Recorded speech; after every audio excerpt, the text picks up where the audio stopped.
Hola, ¿qué tal? Muchas gracias por la escucha de esta presentación que hemos titulado sobre la perspectiva mítica religiosa del otro en la tradición ancestral náhuatl. Este es un proyecto de investigación que hemos emprendido un servidor, Edwin Morón García, y Verónica Trujillo Mendoza. Para la reflexión que nos convoca en esta ocasión se trata de resaltar uno de los aspectos que en mayor medida se toma en cuenta dentro de las propuestas espirituales y religiosas de las culturas del mundo, que es el trato con lo otro, ello entendido como una alteridad próxima, íntima e incluso también ajena o incomprensible. Como todos ustedes saben, en diferentes relatos míticos de distintas tradiciones religiosas se narran algunos conflictos fraternales que dan origen a principios éticos que buscan conducir, dirigir, enmarcar la conducta humana. Estos conflictos han sido objeto del análisis de diferentes tipos para ponderar el valor no solo cultural que tienen, sino además también su valor epistémico. Desde esa perspectiva y en ese marco nos interesa particularmente reflexionar respecto de la constitución hermenéutica de lo otro a partir de un mito del pueblo náhuatl sobre Huitzilopochtli, Coatlicue y Coyolxauhqui. Ello para entender cómo en esta relación triádica se erige la alteridad. Esta alteridad aparece como una relación homeomórfica, metafórica, analógica y también como una disposición umbilical, cardinal y ética que permite la comprensión del mundo. Algunos estudios histórico-antropológicos señalan que esta relación de esas entidades, de esas tres entidades, se da en términos bélicos de negación, exclusión y exterminio. Sin embargo, la comprensión del senti pensar propio de la tradición oral del pueblo náhuatl sugiere que esto no es así, sino que más bien en esa supuesta disputa están involucradas una capacidad articuladora de un cosmos que es recíproco. En este prevalece, por lo tanto, una responsabilidad ética. Este modelo de dialogicidad que se expresa en tal mito genera principios fundantes para la habitabilidad de la madre tierra. Estos principios están centrados en el respeto a la diferencia y la coexistencia de contrarios complementarios. Para poder abonar en esta comprensión es necesario partir de algunos elementos importantes. Primero, el rol del otro dentro de un proceso comunicativo, entendido este proceso como diálogo. Después, la importancia de relaciones míticas como elementos de reconocimiento de cierta forma de habitar el mundo y finalmente el entendimiento desde la perspectiva náhuatl de la constitución del ser humano como un ente capaz de responsabilidad respecto de lo que se denomina su siembra y su raíz.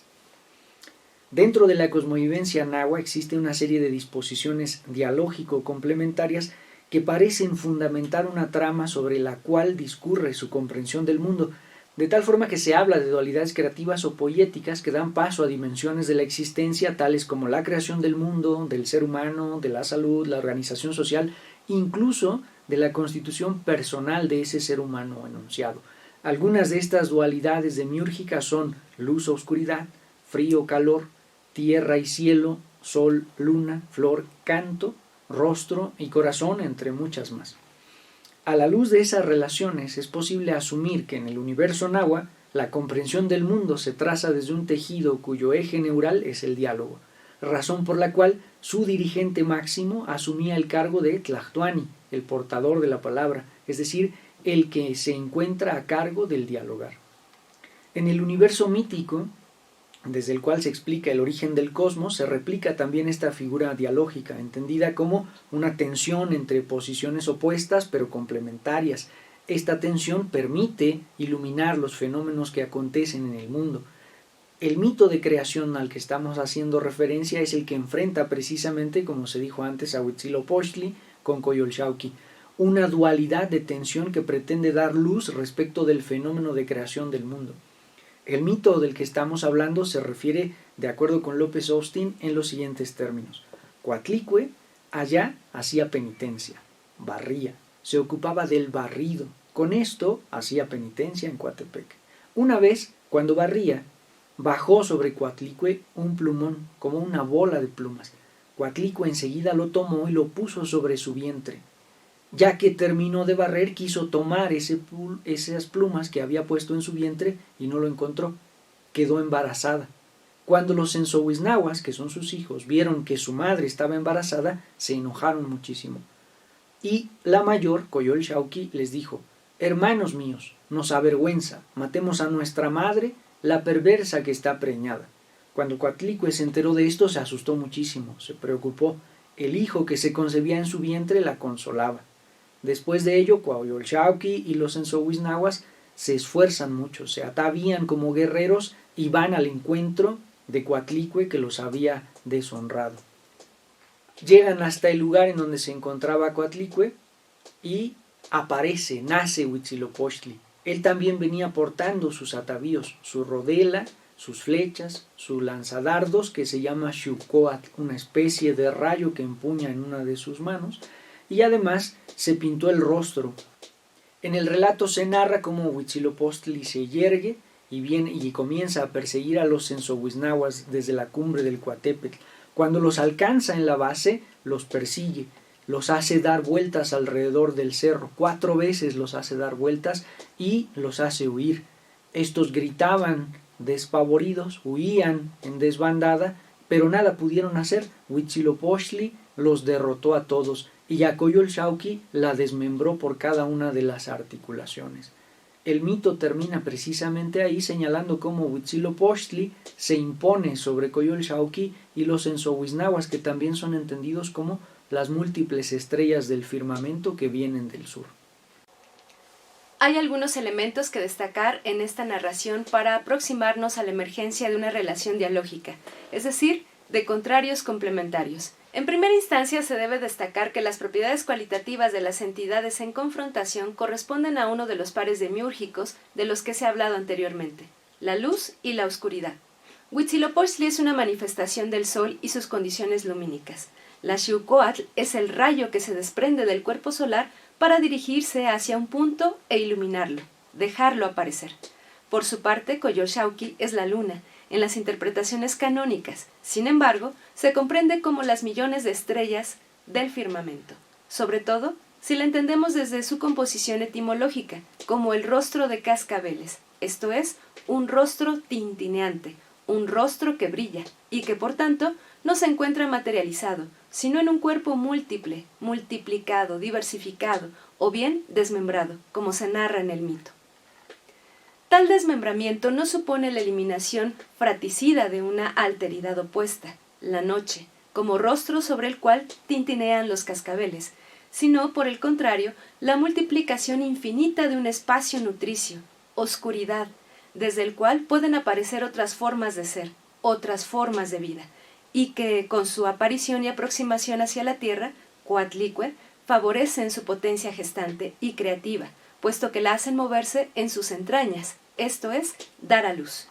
De lo anterior se comprende que el encuentro frente a frente de estas dos entidades no es una guerra en el sentido del exterminio de uno y otro, sino un ishmati, un encuentro rostro a rostro, que provoca el conocimiento a través del mirar, que procuran los ojos de uno, Huitzilopochtli, y los miles de miradas que vienen del otro, Coyolxauhqui. Es importante señalar que esos cascabeles en el rostro son estrellas, que siempre son representadas como ojos parpadeantes, que nos miran desde la insondable herencia del tiempo infinito que ha transcurrido y que transcurrirá eternamente. Por eso son 400 surianos, 400 voluntades, infinitas posibilidades que nos miran directamente para complejizar la comprensión del proceso de existir del que somos parte. El número 400 es el número del infinito en náhuatl. Se denomina tzontli, como los cabellos de una persona, así como las millones de ideas o pensamientos que tienen lugar en su vida y que moldean las posibilidades de ser, a través de las cuales se configura su propio quehacer, su responsabilidad, es decir, aquello de lo cual el individuo debe hacerse cargo y responder por sí mismo frente a los demás. Ello solo puede tener lugar frente a la mirada del otro, del fraterno, pues desde ese encuentro emerge, se da luz a aquello que uno es incapaz de procurarse por sí mismo. Dicha forma de reciprocidad constituye el camino hacia el bien, donde el otro es amado por ser quien es de forma insustituible.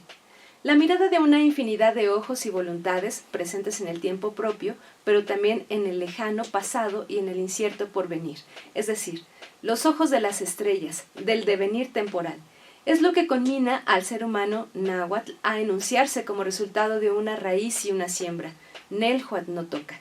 Solo ello le permitirá encarnar un rostro y corazón, Noixtli no Yolo, propios. En este ejercicio de reconocimiento, el ser humano nahua aparece como dado a luz en el mundo y con base en sus dimensiones relacionales de pertenencia, zanjadas por el Nelhuatl, enraizamiento, se dispone a un caminar permanente, Nehnemili, a partir del cual se edifica paulatinamente su rostro y corazón, Noixtli no Yolo. Empero, estas dimensiones son resultado de aquellas raíces que lo vinculan de forma ineludible con una sociedad, mundo, del cual forma parte y al que debe procurar, mediante la siembra, toca. En tal sentido, el ser humano solo puede enunciar su ser propio, siempre y cuando se asuma como enraizado, Nelhuatl, y sembrador, no toca, de aquello que lo ha alumbrado al mundo. El resultado de tal siembra y raíz es su propio rostro y corazón. En ese sentido, el rostro nahua no es del todo como el rostro de Levinas, que supone un otro, que me apela, es invisible, no aparece, y por lo tanto no puede adjudicársele la categoría de fenómeno. El rostro nahua aparece fenoménicamente en el mundo mediante el cultivo de la propiedad intrínseca a las raíces que dan sentido al ser de cada uno. Un ser relacional, que es determinado éticamente por su pertenencia a un mundo, a una comunidad, a unos otros fenoménicos. De tal forma que ese rostro y corazón, en tanto proceso de enraizamiento, es procurado por un ombligo, Xiktli, desde el cual ha sido cultivado y desde el cual florecerá.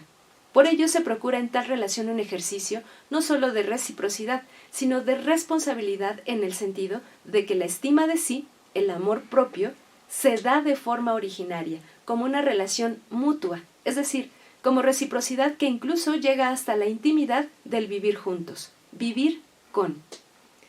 El ser humano nahua no se agota en el Nelhuatl no toca, que procura y da a luz su rostro y corazón propios, Noixtli no Yolo, sino que se constituye de esa forma como un ser del intersticio, de un intermedio, ante el cual emprende un peregrinar permanente. Su existencia es un constante andar, Nehnemili.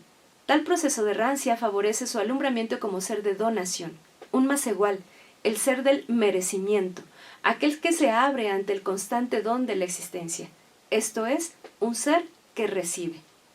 Este recibir abre una brecha colocando el dar-recibir por un lado y el recibir-devolver por el otro. Este espacio abierto es de inexactitud en un doble sentido, en cuanto al valor y en cuanto al plazo del tiempo. La gratuidad se vuelve inexacta frente al cálculo mercantil. Se escapa del retorno volviéndose indiferente al mismo. El sentido fuerte, que permite continuar el diálogo entre mutualidad y disimetría, se da en la gratuidad del recibir.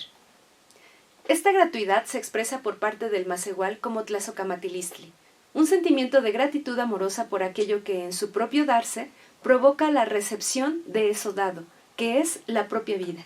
El ciclo infinito de procuración de lo vivo que en su darse abre la posibilidad de su recibir, tal como Coatlicue lo vivió al recoger, estar abierta, receptiva, al copo de plumas que al ser recibido generó la vida al sol, lo alumbró y que a su vez replica esta misma trama de mutualidad gratificante.